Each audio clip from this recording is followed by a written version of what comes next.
TJNet.tv with Bumper running. We have put Humpty Dumpty back together again. And the title role is in the background. We have our guest standing by. We are recording. We're streaming on 9 platforms altogether. So we'll switch to Studio 8 in 5, 4, 3, 2, 1. Well, good evening. Welcome back. Sorry for that, crash that we just encountered. You ever have your computer lock up and say the program is not responding? Well, that is exactly what I was dealing with just a few moments ago. Fortunately, our guest, Ken Edwards, had gotten his 5 points in, and we were kind of wrapping it up anyway. But it is time to take a trip around the Cross W Ranch. We do this every Thursday night at about this time. Actually, usually we're on time at 9:30 Eastern. We are a couple of minutes behind, but we have a surprise. You all know JD, right? Well, JD's not here tonight. So he sent his granddaughter. No. But JD, if you went to his blog, jdwinninger.com, you will have noticed that he wrote the first of a 2-part article that just came out yesterday. And the subject matter of his blog is right there. And this is Miss Kelsey Shetler. Kelsey, did you write that or did JD write it? I actually wrote it about 5 years ago. And my grandmother, I'd shared it with her. And my grandmother had met JD in church, and she said, Kelsey, you really need to share this story with him. I think more people need to hear it. So I sent it to him, and he did some fine-tuning on it, and there it is. So the story itself is 5 years old. So that little calf, Yes. Gracie, ain't a little calf anymore. No, she's not. She is not. She's done. She has babies of her own now. Okay. Now, tell us, it's in the blog, but let's assume that people have not read the blog, and hopefully we'll get beyond the surface of the blog. But you and JD, while you're both kind of in the cattle business, you are in 2 very different businesses. Yeah, kind of. Yeah, I raise cattle for replacement stock. I also raise a bunch of show cattle. I also do artificial insemination and embryo transfers in cattle as well. So mine are a lot more. Mine are not just like cows in a pasture having babies and I send them to market. I have a lot more detail goes into them. So when we encounter the use of the phrase AI, we're not referring to artificial intelligence.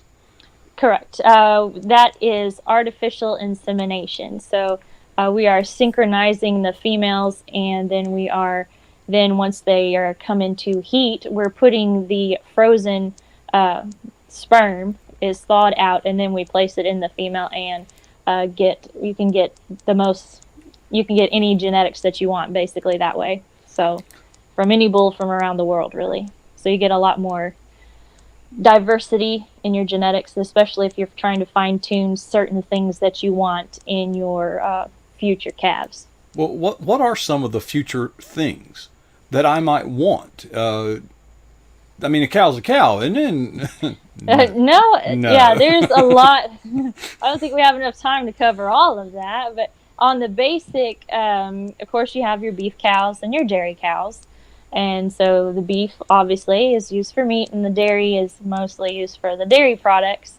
As far as some things that you would want to, as far as using different sperm for, the main spectrums that you have your show cattle, and then you have your, just your stuff that you want high marbling, high yield as far as producing a heavier, better quality carcass animal. So most of mine are on the show end. So I pick out bulls to use that have like plenty of depth of body, length of rib, got a good muscle shape, a really clean fronted, long extended necks on them and stuff, so that they perform, the calves that I get out of those bulls perform well in the show world. So, and I really like helping out the kids. So most of the people that buy the show cattle from me are kids in 4-H or FFA, and they go on to show the cattle and stuff. Oh, Kelsey, I remember, the fair comes around once a year, and I always, when I was a child, would look forward to the fair coming to town. Hmm. And, we'd go in, and then my parents would make me go through this darn livestock exhibit. And there would be these 4-Hers, FFAs, and, people, and I'm like, I want to ride the things. Yeah. But obviously that is a big deal. I hate to use the word industry, but for lack of a better word, Yeah. that is an industry of itself. Is that where you got your start? Yes, pretty much. So my dad, he was a brick mason, so he lays brick, tile, rock, and stuff like that on houses. And so we went out. We took him lunch one day, and he was actually bricking a house for this Angus ranch. And so we took him lunch out there. The owners happened to be out there, and they said, "You know what? Your kids should show an animal. We would like to sponsor a calf, so they can just go out there, pick a calf out, and we'll let them show it. We'll supply the feed, and they can just show the animal and give it back to us when they're done." And so we ended up picking out. I only picked her out. I knew absolutely nothing about cattle at the time. The only reason I picked her out was because she had cute, fuzzy ears. That was the only reason I picked that calf. I was like, because she's cute. So, but that's where I got my start in the show cattle, and I got the bug, and it hadn't left since. So I ended up keeping her, and she was the base of my herd. She was a registered Angus. Most people know the Angus beef thing. So she was Angus, and since then I've just gotten another breed and another breed, and at this point I'm just like, it's like a bag of Skittles. I'll just take one or two of each. We'll be good. So you actually bought into this whole thing. Was it like a hobby when you were growing up that became a business, or did you see it as a business?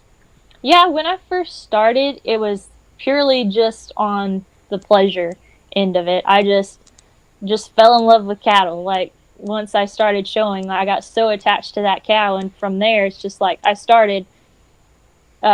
got interested in the AI because I had one of our 4-H instructors. He came out and he bred my cow, and I just thought, that was just so cool and interesting that you can be able to.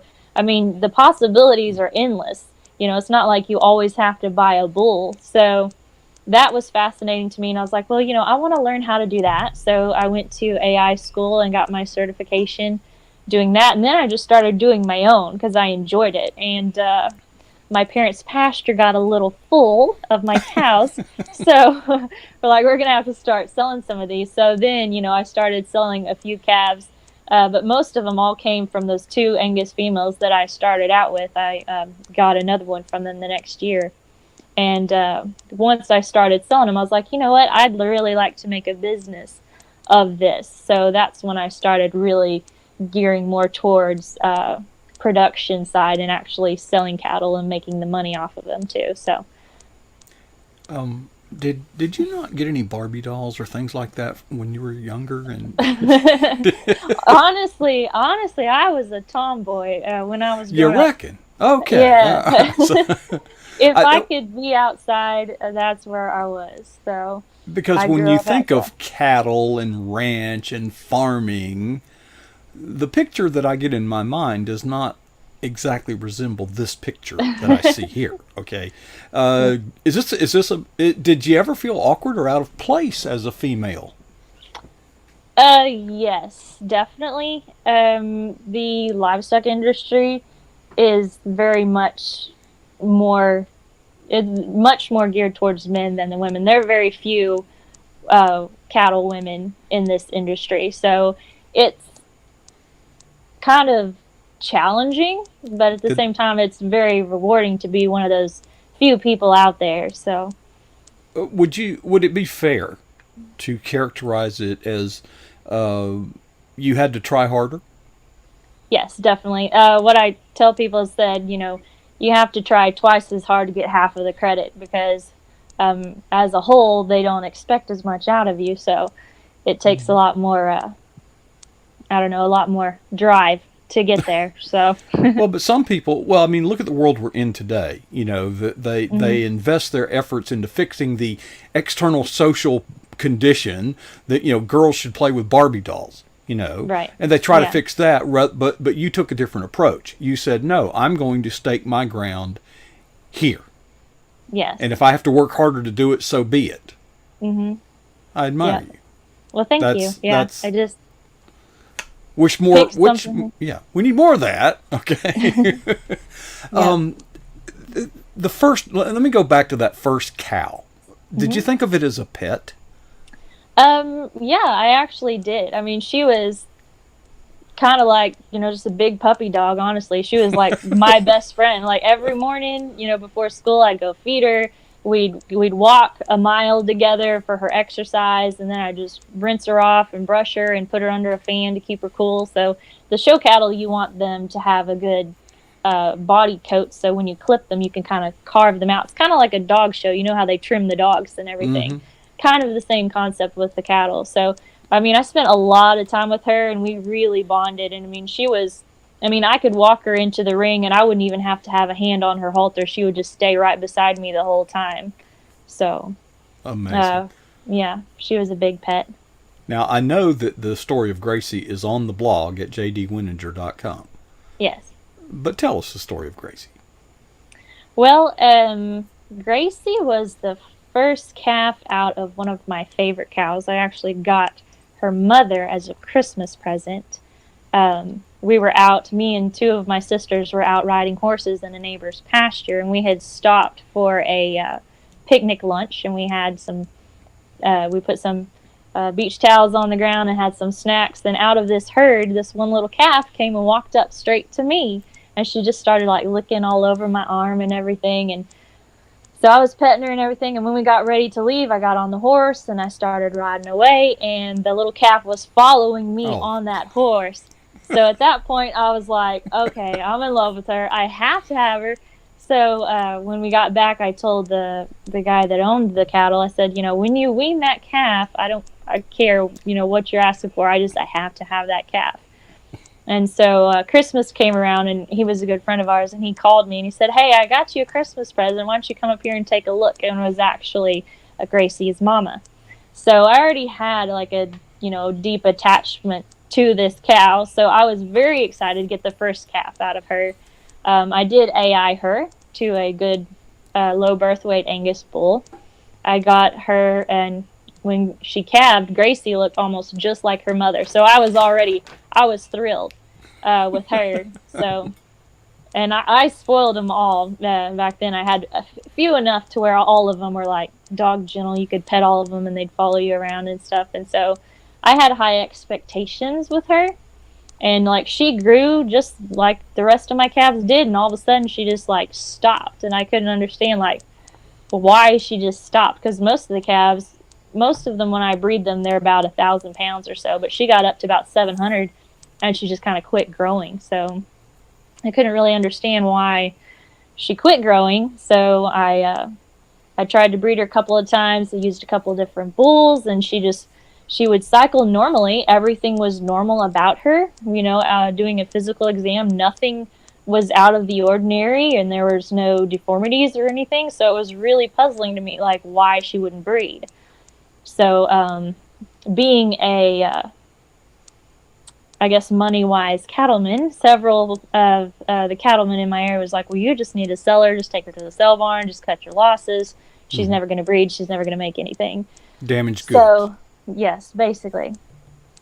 So, but I just couldn't bring myself to give up on her. And I didn't really know why, because I'm like, I'm in this to make money, and I'm supposed to be trying to be a smart businesswoman here. But I just really felt like I was supposed to keep her. And I was like, well, I just turned her out in the pasture, and I started questioning, like, why am I keeping her? Why do I feel like I'm supposed to be hanging on to her? So rather than asking, like, what's wrong with this cow, I started asking God, like, what are you trying to teach me through this situation? And that's when, he just started sharing with me this, like, you are a glimpse of this is a glimpse of what you are to me. You're constantly, you're not, many times we fail to meet expectations. We're not where we're supposed to be, just like Gracie wasn't where she was supposed to be. I mean, she was supposed to be, gaining weight, getting pregnant, having a baby. She just remained rather stagnant. But I didn't, God's like, just because, she's in that place doesn't mean she doesn't have potential to get better. And that's kind of, he said, I have the same view of you. You're not moving as fast as, other people might be, but I still care enough about you to wait on you and for you to just become everything that you can possibly be. So in that perspective, every time I saw her, I was reminded of how God does not give up on me, how God always expects the best from me and is patient with me and allows me my time to become who he's called me to be. I guess I need to be a little bit careful because this is a two-part series. Yes, that's what I'm trying to work around too. And I'm thinking of some questions that I have, and I think Mm-hmm. the answer might be wait 1 week and you'll find out next week. Do I have it right?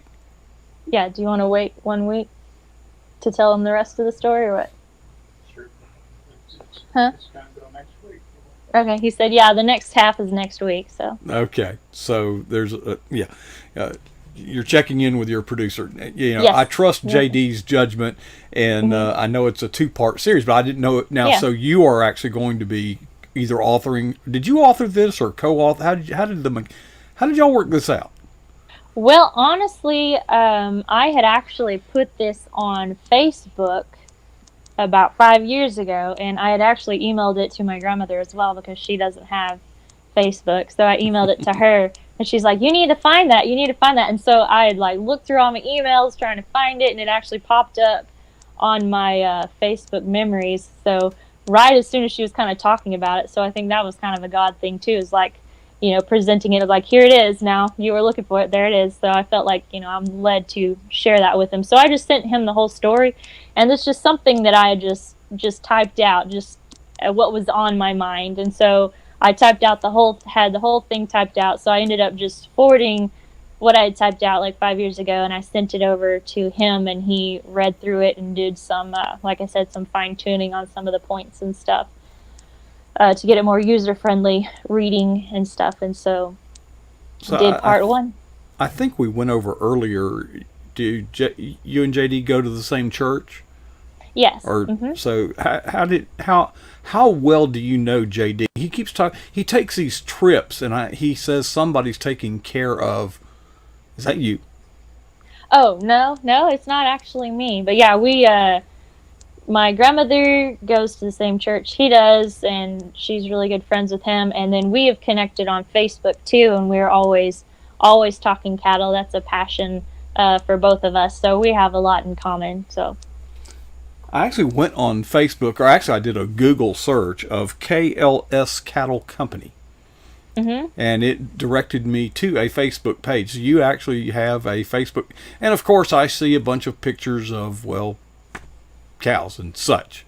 Yeah, that's basically it. So that's honestly how I sell most of my cattle now. I just post the pictures on Facebook, and then I get, worldwide coverage, and so I'm able to sell cattle all over the United States that way. Really? So, How many people are involved in your KLS Cattle Company? As far as who helps and stuff. Well, obviously you are, but you do all this by yourself? Yes, I do for the most part. If I need, most of my cattle are really gentle, so they're really easy to work. And most of the time I do it all by myself.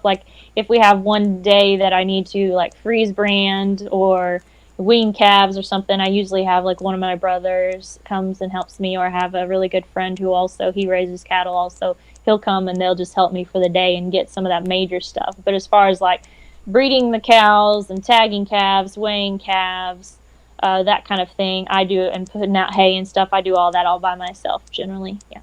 In the hot Texas sun and rain and mud and manure and all that. Yes, Okay. and I love every minute of it. Yeah. There is so much. I'm reading in the chat room. Yeah, we actually have quite a few people here who are nature lovers. Among them, Ben Cooper. We have actually 2 beekeepers in our chat room right now. But I know I grew up in a rural environment. working. My father was not a farmer, but I worked on many farms, worked at country clubs, and did a lot of duck hunting. But I think that something just occurred to me today, that miracles are happening all around us in nature. And I actually was walking outside, and a bird nest had blown out of a tree and was on the ground. And I looked at that bird nest and looked at the skill with which it was built. And I thought to myself, if I tried to build one of those, I would probably use language that would not be a very good Christian testimony. God reveals himself in the organic and natural environment. Do you, like JD, when you take those walks and look around you, do you see and then feel the presence of God, or is it just science? Oh no, definitely. That's what I tell everybody. Walking out on my land, especially, I'll go out there in the evenings, and it's so peaceful, and you're watching the cows graze, and as the sun's slowly setting, it's like I feel closer to God there than anywhere else. Like, just in awe of everything that He has created and how much detail. I mean, from the way that the cows are made to the way that they behave, and just the land and how He paints every sunset different. It's like I'm going to church in nature, basically. Wonderful. Okay, well, we look forward to next week to the rest of the story. Are you going to be sharing that with us, or is JD going to do that? I think JD is. Depends on my work schedule. I'm kind of hectic these days, but if I can possibly make it, I definitely will be, yeah. Well, Kelsey, it's been a real pleasure not seeing JD's ugly, shiny head, and all that. Just seeing hair, is just a relief for all of us here.